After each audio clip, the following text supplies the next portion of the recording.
My guest today is returning because she is so fascinating and interesting that our three-segment episode turned into a six-segment episode.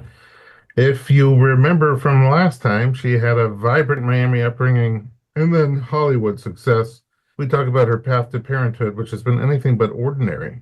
IVF, heartbreaking loss, a surprise diagnosis, and up until just now, filming a major TV show in New York City during the very final weeks of her pregnancy. We've talked about some of it, but now we're going to get into the meaty motherhood parts. I'm pregnancy-focused chiropractor Dr. Elliot Berlin, and you're listening to the Informed Pregnancy Podcast.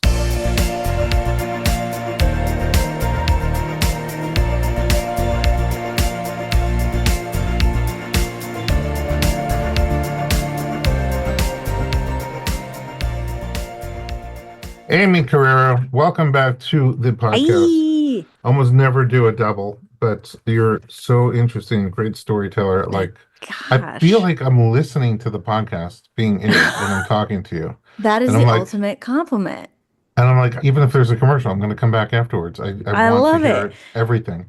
So nice. So we talked about your upbringing and murder at the school and all sorts of cool stuff like that. If you didn't hear it, I'd suggest going back and listening to the other one. But now you're 9 months pregnant, and you sort of came from, I don't think I'm ever going to have kids, and you are, and you have this great relationship with a wonderful guy. How did you get past that, I'm not having kids? Well, first I had to get through the I'm not ever getting married thing. And that sort of resolved itself pretty quickly once I found the right person. And I'm like, oh, I get it. I get why people get married. And there was just something about, I had this thing in my head ever since I was a kid that was like, you have to have a good reason to have children. You have to have a good reason. And I could never come up with a reason. And, you know, I'd heard other people's reasoning and I always didn't think they were good enough.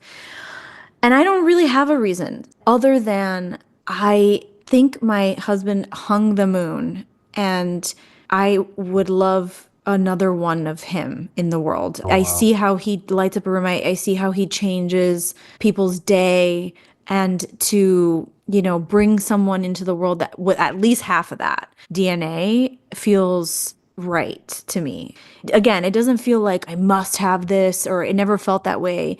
But once we started having those conversations, I found myself, you know, and I don't know if other women will identify with this, but, you know, you spend your whole life trying not to get pregnant as a young person, you know, and you have dreams where you're pregnant, you wake up in a flop sweat and you're just like, oh, I thank God that was a dream, you know. Even when I was like a virgin, I'd be like, oh gosh, that's never, you know, thank God it was a dream. And then something shifted in our marriage. You know, we've been married almost 9 years, so we waited a long time, but something shifted where I would have those dreams and I didn't wake up in a sweat.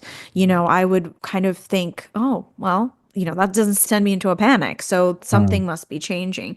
And I think having kids was something that was never important to me until I found the right person. And I'm like, okay, it's important to you.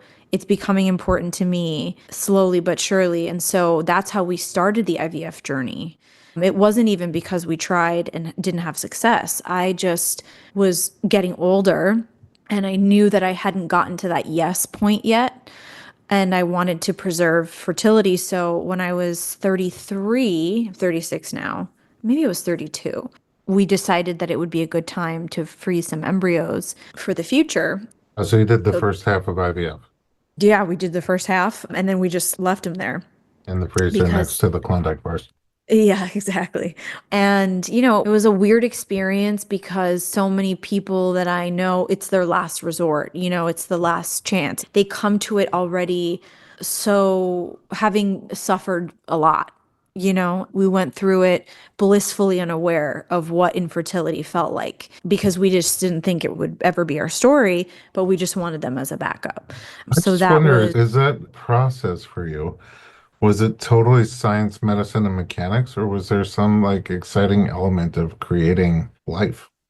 Well, the Catholic thing was an interesting addition. So I actually felt a little bit weird about it because in Catholicism, because in Catholicism, the idea is once the sperm meets the egg, then that's life, right? Well, person. So a person. So the idea of like, now we've got 4 people on ice, like, what are we going to do? We're not going to have 4 kids. We're going to throw them down the toilet. And my views have changed, obviously, but there's that thing in the back of your head that is like a relic of the past, like a tape playing over and over again. Ultimately, it wasn't a deterrent for us and for me, and we went through with it, but I felt very detached from the whole process. I was actually working when I was doing that retrieval. I was on a show. It was about the making of The Godfather with Miles Teller. It's called The Offer. And it was like the telling of the filming of The Godfather. And I remember, wearing these like kind of tight 70s clothes and feeling like really bloated and having to tell the costume designer, like, I'm doing IVF, and having to tell everyone because my trigger shot was like in the middle of a night shoot and I was working. But it all felt kind of organic a little bit. I was like, well, this is who I am. I'm a working actor. I'm doing this thing. I'm preserving my fertility. It felt empowering at the time, and it felt okay. And like I said, I didn't have any kind of the emotional baggage that a lot of people come to IVF with, and rightfully so, From a fertility perspective. Yeah. Just from like a godly, guilty perspective. Yeah, pretty much. And also being like, wow, this is costing $36,000. That's before they even come out. Up. Yeah. But if you divide by the number of eggs/embryos, it's a lot less expensive. Actually, this year eggs got really expensive, so they sure did, and they're still expensive. Man, I actually knew a girl that I worked with at the restaurant that sold her eggs. Not all of them, obviously. Well, that's stupid, Aimee. I gotta keep a few in the freezer. Yeah, but they pay more than the sperm. The sperm is less in demand. So easy to come by. Yeah, I think supply and demand. Like $20 per submission, but when it comes to eggs, yeah, exactly. It's pretty expensive. Yeah. Okay, so you got past that phase, but it sounds like just to like have them in case you want. Just to have them, yeah. And then after that, when I got a little older, or a couple years went by, and I remember working on this movie, The Menu, and one of the actresses, Hong Chow, she was on set. Now I'm like, obviously this pregnant, thinking at the time, I was like, cool, but she had an 8-week-old. I cannot imagine. Well, it's going to be me. I mean, it'll be me later this summer. Literally, yeah. But I cannot imagine. Yeah, right. I'm You like, will. I can't imagine. You will. She had an 8-week-old, and she would be pumping like in her trailer, and I thought it was so cool, that she was able to do her job. And even though an 8-week-old is not cognizant of that, it would be important for me as a mother to tell my child, like, I get to do this. It's not easy being away from you, but I love to go to work, and it's something my mother did really well. She really loved her job and always painted it as an important thing for a woman to do, is to have another outlet other than motherhood, that made them feel valued and like you have somewhere to be, something to do. And so I want to pass that on. But anyway, after we wrapped on that movie, I was like, maybe it's time to do a transfer, or maybe it's time for us to try. But then we'd paid the $36,000. So I'm like, we tested the embryo. Like, what are we doing here? Very valuable children. Very expensive. And then also, that sort of Catholic guilt in the back of my head of like, I don't want them to go to waste, like, let's use them. They've been PGT tested, for any genetic or chromosomal issues. And that was really important to me because I was terrified of having a miscarriage. Oh, why? I mean, what put that kind of terror in your mind? I don't know, because I guess I didn't know many people who talked openly about miscarriage up to that point. I had one friend who was very open about her miscarriage, but she was the only one that I knew that had talked about it openly, at least to me. So I'm sure I know dozens of people. And now, having had one and sharing it, it's almost like everyone I know has had one. Spoiler alert. But I do have this question. Were you actively blocking a natural pregnancy during that time, during those 2 years? Well, I had gotten off birth control in 2020 because I'd read somewhere, and I'm not a scientist, this is not science advice, but I just read somewhere that, I'd been on hormonal birth control for many years at that point, and I'd read somewhere that, you could very easily track your cycle, and if you had a consistent, cycle, that it's easy to track, unless you had some sort of like PCOS or something like that, it would be harder to track. But my period was always on time. I'd never had any issues. So I got off hormonal birth control and I started on the charting apps, Okay. And so we were actively abstaining on the days that were high fertility. So we never tried naturally. Got it. So since working backwards, you had a miscarriage. Was that one that you tried for naturally, or did you take one No, of the golden embryos? we took one of the golden embryos, and I just didn't think it was possible. Like, I didn't think that with an IVF tested embryo, you could have a miscarriage. Because up to Oh, so that you're point, confident. well, yeah, I was really confident. The only thing I thought maybe could happen is if it didn't take or something. That was the only thing I was prepared for. And I remember, doing all the acupuncture and the teas and all of that. And I was doing everything, getting really healthy, taking all the vitamins, getting ready to be pregnant. And this was November 2023. And so we did a transfer and it took. It And took I me, remember you saw like a positive T positive test or pregnancy. the Yes, blood tests were, both, yeah. okay. And So we that's had there. There's something in there. there's something in there. And when you do IVF, they do a lot of ultrasounds, which is always so shocking to me when I talk to someone with like a natural pregnancy. I don't know what else to call it, but a spontaneous, I guess, pregnancy, a sexual pregnancy, if you like. Okay, sure. They're like, oh, yeah, I didn't have my first ultrasound until 12 weeks. I'm like, what? So we had a really early ultrasound, not the heartbeat one, but one at maybe like 5 weeks to ensure that there was a pregnancy in the uterus, that it wasn't ectopic or anything. And I was feeling like really sick. By 5 weeks, I was like throwing up. And I'd heard at that time, like, the sicker the better. You know what I mean? That means that your chances of miscarriage are Strong, healthy, high low. hormones. Yeah. Yeah, good HCG, whatever, tripling, doubling, whatever. So you could imagine our total just surprise at first, honestly, when we went for the heartbeat ultrasound and there was nothing there. It was a blighted ovum, which was what Uh, I was diagnosed with, which sounds like the world's worst rock band, blighted ovum. And I didn't know what that was. And I remember just being in such shock. I didn't even cry in the room. I was like, what? And I was like, what causes that? And the doctor was like, well, usually 99.9% of the time, it's some sort of genetic abnormality or chromosomal abnormality. And I was like, but we tested these embryos. And she was like, well, there's a 5% chance that it could be wrong. And I was like, that's news to me. oh, Like, do you remember that episode of Friends where Rachel gets pregnant and Ross comes out with the box of condoms? He's like, it says 97%. Did you know it was only 97%? So I went through that kind of like, what? And she was like, so you have two options. We could either do a DNC, because this was caught at 7 weeks. So she was like, we could either do a DNC, which they don't do at the fertility clinic. You got to find someone else to do it. Or you could follow yourself around with a Tupperware and collect the products of oh conception my on your own, goodness. Wow. which sounded even like more tragic and triggering than anything. So my husband and I got to calling some OBs that we'd already interviewed. Like, this was how sure we were that this was going to like end in a baby. Hmm. And we'd interviewed with Dr. Crane, who is wonderful, and we interviewed with another doctor, Fabi Affleck. And, we called her because my gynecologist, who, I only really saw for pap smears, she was like booked up with surgeries. She could get me in like in 2 weeks, and I just couldn't bear the thought. And I thought by then I'd probably pass it naturally by then and then ruin the chances of testing the tissue, which would tell us if there was a genetic abnormality, if it's something they missed. And so Dr. Fabi got me in like the next day, and it was such a blessing.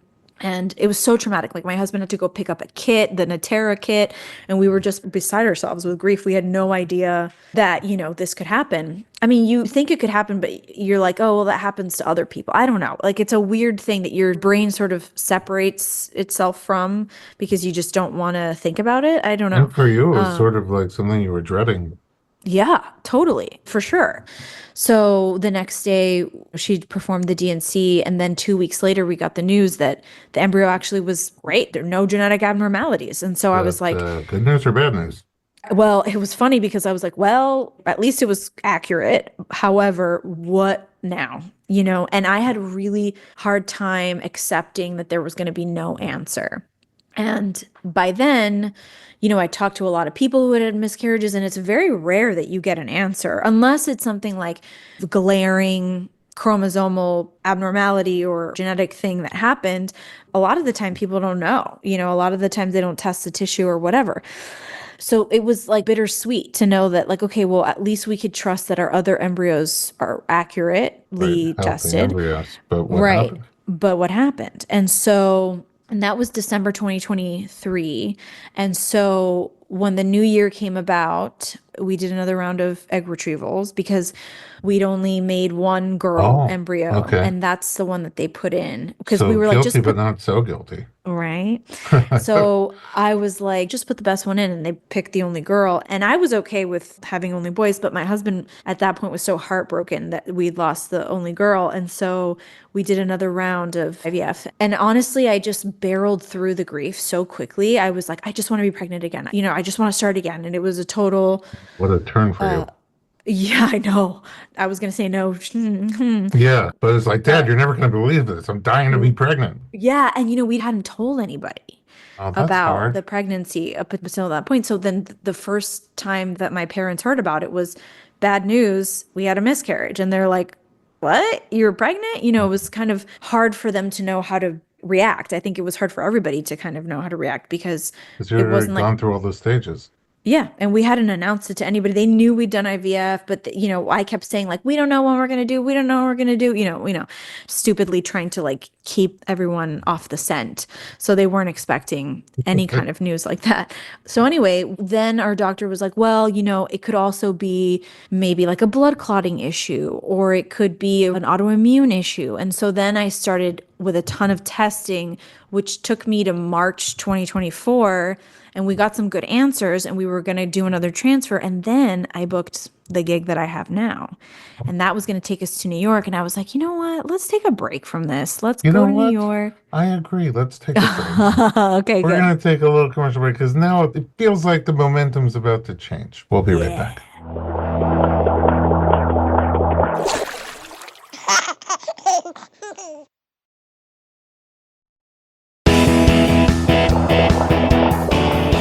So, I mean, you make some embryos, put them in the freezer, feel bad about it, put one in, Mm-hmm. have your like nightmare, which is Yeah. very unexpected Yeah. miscarriage. After getting the good news, the exciting news, very hard. My wife and I went through that as well. But then you're going to get another one in there, and Yeah. Yeah. you want another little one of your husband. He wants another little one of you. It sounds like, Yeah. and you burned through the only girl, so you made some more. And then you did this battery of testing. So what do you find out? You said you got some answers. Yeah, so I found out that this wonderful rheumatologist, his name is Dr. Wallace, he like wrote the book on rheumatology. He did like 14 tubes of blood. And this is going to sound like a fake thing, but I swear it's a real thing. And I mean, you know this because you're a doctor, but I have elevated natural killer cells. I knew right when I met you. You just were like, she's a killer. She's a natural killer. She's a killer. And he was I like, think look, it I all can't goes tell. back to that school with the nun. Yeah, I know. There's something that fundamentally changed in my DNA. And he was like, look, I can't tell you for 100% this is what happened, but your body does attack things pretty intensely, easily. And you also have MTHFR mutation, which a lot of doctors think is kind of junk science. So I won't make a big deal about that. He was like, that could cause miscarriage and blood clotting issues that maybe you wouldn't test positive for, like factor V Leiden or something like that, but can elevate your, I don't know the word, homeocysteine. Who knows? I don't really know the scientific term, but he was like, this can cause blood clotting in pregnancy, plus the natural killer cells. So we changed the protocol, and he put me on immune suppressant drugs and a blood thinner. And so that was going to be the plan when we came back from filming the first season of Your Friends and Neighbors, which is the show that I'm currently filming in New York. So, I looked at my husband and I was like, let's take the summer off. Like, why don't we also like just try naturally? We've never tried. Like, let's just have fun. Like, let's go out to New York, go out and have martinis and go home and try it out, like kind of that. We were going to have a fun New York summer. And we did have a fun New York summer. And we tried a couple of times, and both times, I think I don't have any, proof of this because I never went in for an HCG, but I tested positive on 2 tests in those months, and then it got lighter and lighter and lighter. So I'm assuming maybe those were chemicals, or I don't know, Tested on the pea sticks? on the pee sticks. Yeah. Got it. Did you But I get never. excited or you were skeptical? Oh, I was so excited. I was like, oh my gosh, like we could do Uh, this naturally. We've never tried. This was wow. first time trying. Like, wow, look at us, you know. But I will say it wasn't as heartbroken, only because, at least to me, having gone through, I'm really pregnant. Like, I've seen the sac in the uterus. You know, this kind of felt like the excitement. And then the next day it was a little lighter and then lighter and lighter and lighter. It was definitely disappointing, but it didn't feel the same. It didn't feel as heartbreaking as the first, you know. I mean, they basically told you you like attack your embryos. Yeah, and then I still was like, let's try naturally. You know, it was not No, I because just wonder if that like yeah. makes you even more nervous. Like, am I always going to attack the embryos? Yeah, yeah. For some reason, I thought, well, you know, if I get pregnant naturally, I can always go on these, you know, Depressants. Lovenox. Exactly. And we could do that quickly, you know. I can't say for sure, like, oh, I had two chemicals, you know, I don't know. But that was like the pea stick version of that. It leads me to believe that's what happened. Got it. So, you know, we did the first season. We had a great time in New York. And then we went back to LA in August. And by September, we were pregnant after doing a second transfer with the new protocol. What did you put in? Well, funny story. I was like, put in the best one. We don't care. We had one girl. Again, we only made one. Like, even when we did the second one, we made one girl. We're like, put in the best one. Don't tell us. We want to be surprised at birth. I had this fantasy that I was going to like first deliver in LA and be able to like lift my baby and have that surprise. And then the day of the transfer, we went in and we told everyone from the front desk person to the doctor. We were like, we don't want to know the sex. We don't want to know the sex. Uh-oh. And so at the end of it, we did this whole exciting thing. And the doctor is like, you want to see a picture of the embryo? We're like, sure. And there was like an XX next to the thing. I'm like, listen, Ah! I'm an actor, but I took high school biology. Like, but I was the only one that saw it. And so I looked at my husband. I was like, do you want to know? And he was like, yes, I'm desperate to know. And I'm like, they put the girl in and he just started crying because he was so, Oh, he you really know, wants a he girl. really, yeah. And that is the pregnancy that I have now. It's And the belly so, you're sporting today. yeah, yeah. How was pregnancy for you? You know, the first trimester was really tough. I was super sick. I was throwing up every day. Were you And I working? always no. So I'd finished the Lucky. first season. Yeah, I love to work. So I go through like the post-show blues, you know, a little bit. And I was going through the post-show blues where I was like, I don't have a job anymore. I have nowhere to be. I'm just throwing up all day and eating like all the wrong things. All I wanted was like fresh deli meats, you know, like Oh, sushi. the whole book of what not Yeah, to eat. just the whole book of whatever. Martinis, you know. And I didn't have that. But I did have a couple Jersey Mike subs that I would like sadly put in the microwave to try to like cook the meat. It's disgusting. Anyway, Oh, because the deli meat. yeah. And then I read this book that was like, you're worse off eating a plate of spinach, you know, Emily like there's, Oster? yeah. Yeah, Yeah. Oh, expecting better, which expecting really better. changed my tune about the. And then I got an aversion to the deli meat. And then the weirdest aversion I had was to leather goods. So I couldn't even wear like handbags and like Oh, that's shoes that had interesting. leather. I've It was never heard of very that weird. before. Yeah. So it was a really, really rough first trimester. My husband went back to school. He's in grad school. So I was alone. I was sick. I wasn't working. I felt like a total kind of like loser. And I, you know, really self isolated because we chose not to tell anybody about the pregnancy. And looking back, I don't know if that was the smartest thing for us for mental health wise, Like but no we didn't, family? no family. We didn't tell them until we were 16 weeks. Oh, I thought they were going to hear about it here first. Yeah. Surprise. Yeah, we didn't tell anybody till 16 weeks, which is Why? superstition, I guess. I don't know. I don't have a good answer. You know, we wanted to get through the 12-week scan, but then what happened was Christmas was coming up and we just had Thanksgiving and I was sick as a dog and nobody in his family was like, they were like, are you okay? And I'm like, yeah, I'm just sick. You know, we weren't fooling anybody at that point. I don't think they thought we were They pregnant, but because they were sensitive about the miscarriage from before, you know, so they weren't like, you're pregnant. didn't push you. But, They you didn't know, call you I on it. think nah, but I think they were like something fishy's going on. And then Christmas was coming up and we just couldn't keep up the facade anymore. And so, you know, my brother's wife was pregnant and 10 weeks ahead of me at that point. So, you know, we told my brother and his wife first, and they helped us sort of surprise my parents with the news. And they were obviously like so excited. And so now my On parents are getting, Christmas? No, before Christmas. Because I was already kind of showing, and I knew my mom was going to take one look at me in person and be like, yeah, you're pregnant. Like, you know what I mean? I Okay. just All couldn't right. lie to her in person. Well, It was Christmas came early. easier to do on the phone because you're not there. But I knew she was just going to take one look at me and be like, girl, who are you trying to fool? Was she surprised that you're almost halfway through the pregnancy? Yes, they were very surprised. And I was shocked that they weren't like upset. I was shocked that they were just so cool about not knowing. But also, I thought, they were so excited about my brother's news. And that was the thing we talked about a lot during FaceTimes and family FaceTimes and stuff like that, and over Thanksgiving and over the months. So I don't think it was in their, they were distracted with other things. But my brother lives in Brooklyn with his wife. And so my parents this summer are getting two granddaughters for the price of one. So they just have to Wow. take one Well, in your airplane case, for the trip price of seven.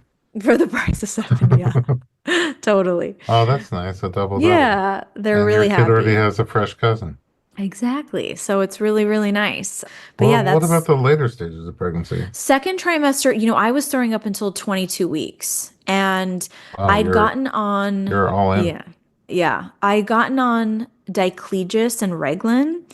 And that really helped. I'm still on it. I tried to get off the other day. I skipped a dose and I was like, "Bleh," the next day. And I'm like in my third trimester. So maybe it Oh, just came wow. back. So I'm still on that, which doesn't feel great. You don't want to like be super medicated during pregnancy, but it was the best I could do. So now I just take one dose at night. But at the peak, I was taking like 3 doses a day of each. I mean, I always joke like Reglan's like the opposite of Ozempic. It like takes the food out of your stomach like faster than it does. It's like the Instead opposite of of keeping gastric. it, yeah. Yeah. So I'm like, was like ravenous Oh, anytime I would take it.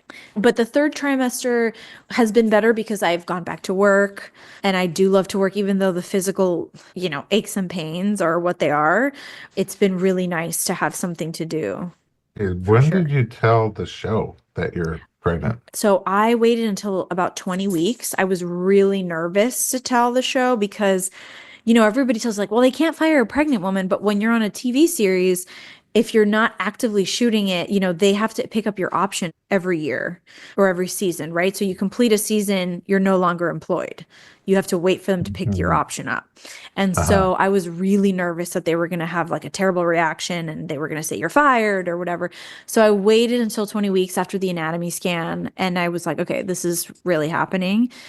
And I told my boss, and he had a wonderful reaction. And, I thought maybe they'd write it in. And he was like, no, no, no, we're going to digitally remove your belly. And I was like, great. First of all, sign me up for that. I know. Well, what's funny is that, I mean, not to like tell stories out of school, but like I knew a guy whose only job was to airbrush Tom Cruise's under eye bags Oh, in post. an And like artist.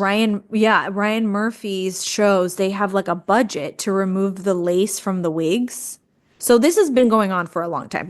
People have had the science available to them for a long time to do airbrushing after the fact. How do you shoot it?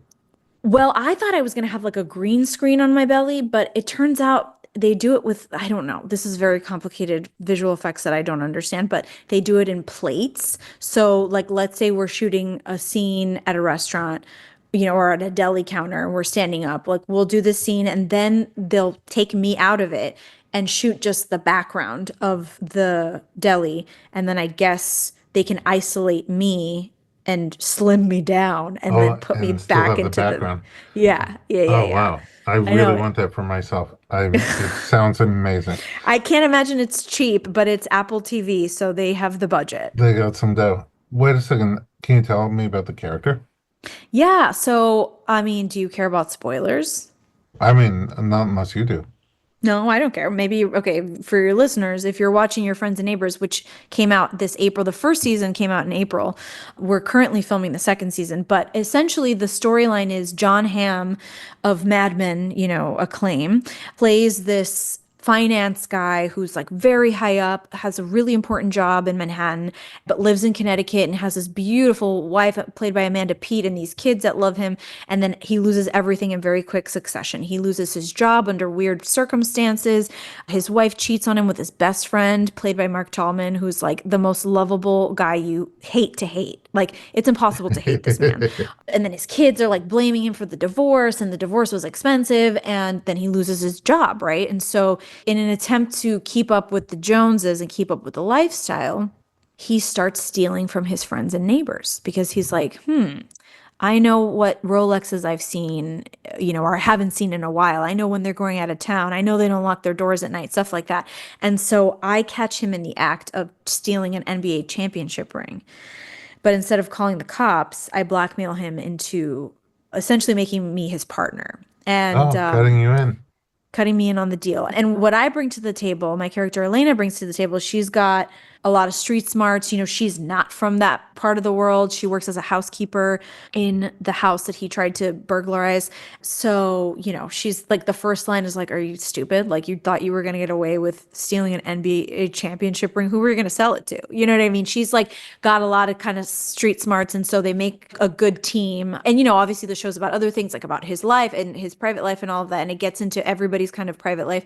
But that's my character. And so when I told them I was pregnant, I was like, I don't think Elena would be pregnant. I don't know. Her I cup think of tea. it's not her cup of tea. She's in a criminal ring of burglary. Like, I don't think it's what would be right for her character. And thankfully they agreed. And so I'm just shooting the show as if, I wasn't. And so I'm doing a lot of like car scenes but they didn't want to do like the big handbags and stuff. They were like, we're not going to do that. It's a full shot. We're going to digitally remove it, but we'll do some where you're in the car and it's just like a close up of your face and stuff like that. So, it's been really cool. And so they've front loaded my work. So this season we're doing 10 episodes. So even though right now they might be filming episode 3, I've filmed the first half, like 1 through 5 of my scenes. Oh, your And then sins. I have like a truncated maternity leave. And then I go back in July and finish off the back 5. How soon after your due date? 5 weeks. Holy moly. You couldn't imagine 8 weeks. I know. It is short, short, short. And Oh my so goodness. that's why I was like texting you. I don't think this is a shock to your listeners. I think, the bulk of your listeners are interested in kind of like a crunchier path, if you will, a more But it natural. I leans don't want to. green. It Yeah. leans green. I don't want to use natural because, everything's natural. But like in LA, I sought out an OB that was like very kind of like low C-section rate, not induction happy. And so when I realized the show got picked up, which I was not expecting because I do a lot of shows that don't get picked up for anything, you know what I mean? Like, you just never assume the best as an actor, you assume the worst. So when I had to find a new team, and I had a doula, I had Lori Bregman, who was like the first person I hired even before an OB. I was like, I know I want her to be my doula. We found ourselves having to find a whole new team out here. And I think anybody who's given birth in New York who has a desire to lean green will tell you it's a lot less green leaning than LA. In New And so York. you don't have Yeah. as many options. I want to learn all about what you're planning for birth, which is very right around the corner. Yes. But I do have one curious question still about your belly on Friends and Neighbors. Yeah. Did it get in the way at all? Yeah. Okay. They will kill me if I give a spoiler, so I won't. But there are scenes that are just not comfortable to do when you're pregnant. You don't feel like super attractive or sexy. And, my character has this side of her that is that. She uses her feminine wiles, and not all the time, but, when it's appropriate, she'll throw down the metaphorical strap. You know what I mean? Like the shoulder strap, if you will. And I had to shoot this scene where I was like trying to flirt with someone and it was just impossible. I was like, I look like a bowling ball. There's just no way that this poor actor could even like muster, like a fake flirtation with me. So yeah, it gets in the way of me suspending my disbelief sometimes for sure. But everyone's been really nice and no one's made a comment. Everyone's been like very supportive and they'll be like, from the back, you can't tell, like all the grips, like the electric guys will just be like, wow, man, from the back, you really can't tell. You look great. And I'm like, good thing my face is on my back. But Uh, yeah, everyone's been really, really cool about it. it But yeah, sounds like they really went the extra mile for you, which is they that's really very did. nice. They really did. Yeah, I've been just pleasantly surprised at every turn. All right, let's take one more break. When we come back, let's find out what you have in mind for this birth, which could happen at any time. We'll be right back.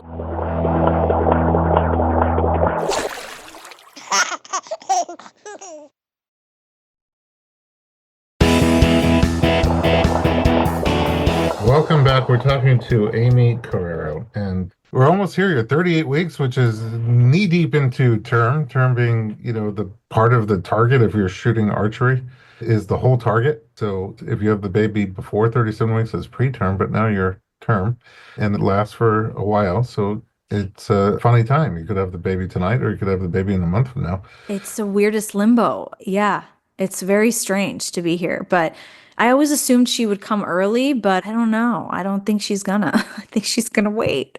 So at 38 weeks, no signs. Listen, everything can be a sign if you want it to be. And I read somewhere, I was like, does this mean this? And they're like, no, it just means you're late in your pregnancy. That's the only thing it means. But like, I've been having a lot of like pelvic pain, a lot of back pain. If I do get only a, there was a chiropractor. listen, I mourn every day that I'm not able to make an appointment and see you. You and me both. And if I had only known, I would have reached out to Apple TV and put it in the contract. Oh my gosh, that would have been so clutch. And Hmm. not only that, but you could have done everybody in the cast. You don't need to Yeah. be pregnant to get the magic hands of Dr. Berlin. And with my SAG, I could have even done a little Yeah, background something you could have been a friend or neighbor, a friend with and my neighbor. with my NBA ring. Yes, exactly. So yeah, I've been doing all this stuff. Like I do the tea, I do the dates, I've been doing the primrose oil, which I thought everybody did. And I texted all my friends. I'm like, you doing the primrose? Did you Where do the primrose? do you put it in your mouth or you put it down I put it downtown. And both or just downtown? just downtown because I read this thing where it was like the studies only show that it only works when you put it Source. vaginally. Okay. And so I was like, okay, I'll do that. I'm cool. I'm a modern woman. And then I even went to the pelvic floor therapist thinking, I'm like, I am so ahead. I'm going to go to the pelvic floor therapist so she can teach me how to push. And let me tell you, it was the most sobering experience of my entire pregnancy because did men go to the No. pelvic floor Oh yeah, therapist? men do. I've never pushed a baby out of me, if Okay, that's what you were well, asking. But we do have other pelvic health things to go to okay. therapists for. I don't know if you've ever been to one, No. but you like to pass, you like to be a straight A student. I felt like I got an F on that test. Okay.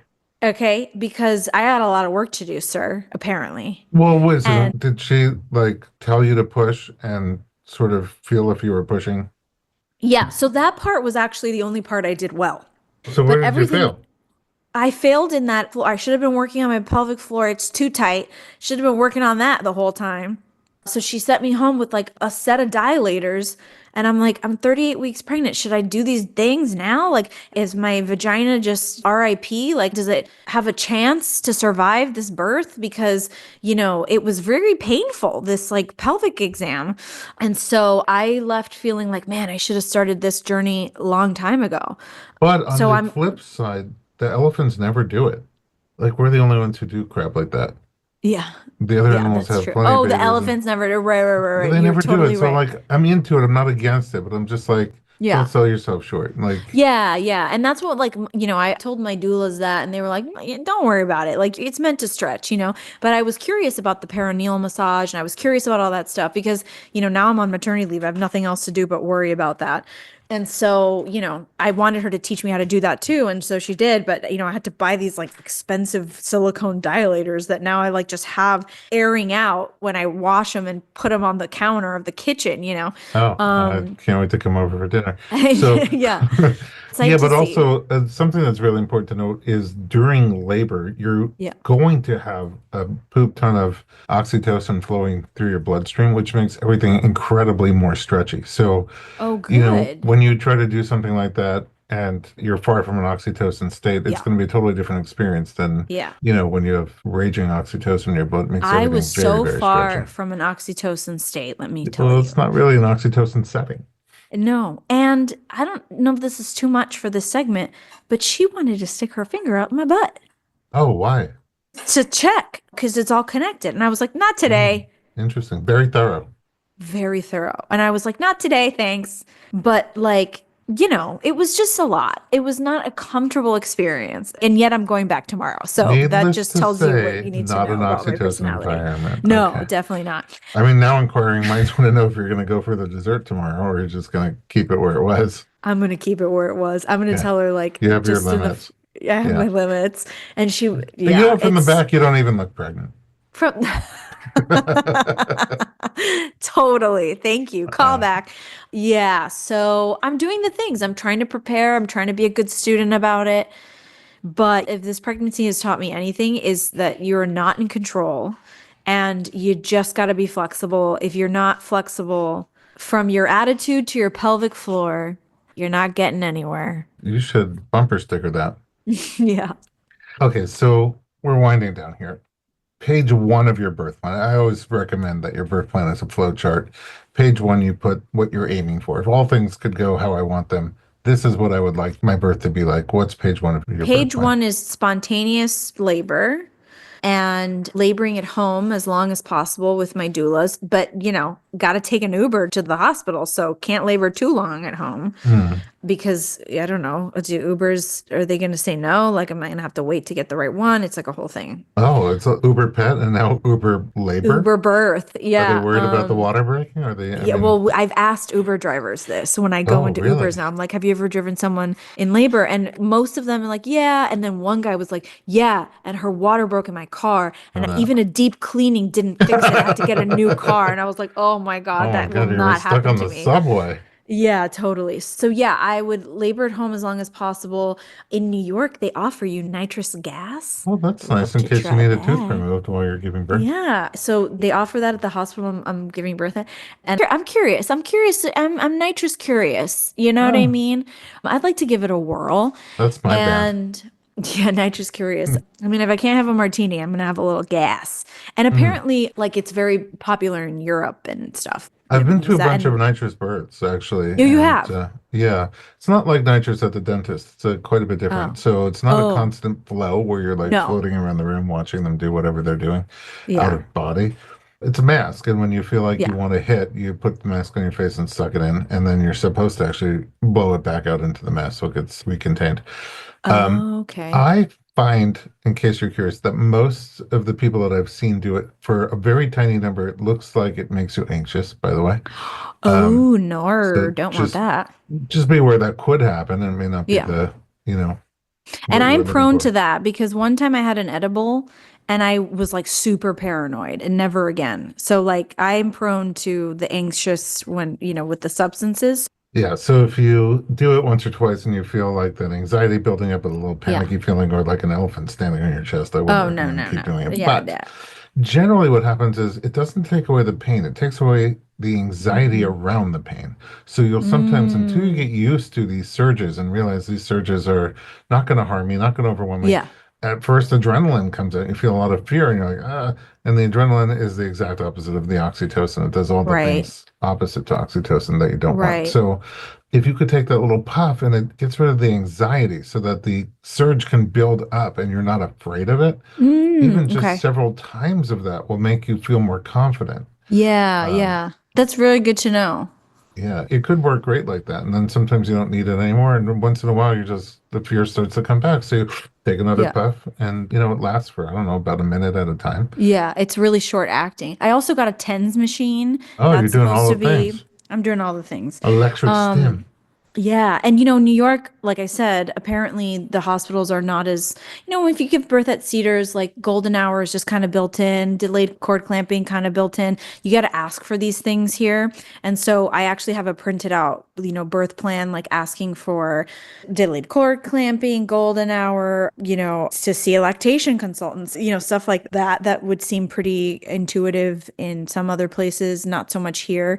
But at the end of the day, I don't know if this is a birth plan more as much as a desire. I would love to keep it like really go on the journey. You know, if people talk about the birth portal and it being like a journey, I'm interested in that part of it, the spiritual kind of part of birth. I don't think there is any experience like that that you have access to as a person often enough.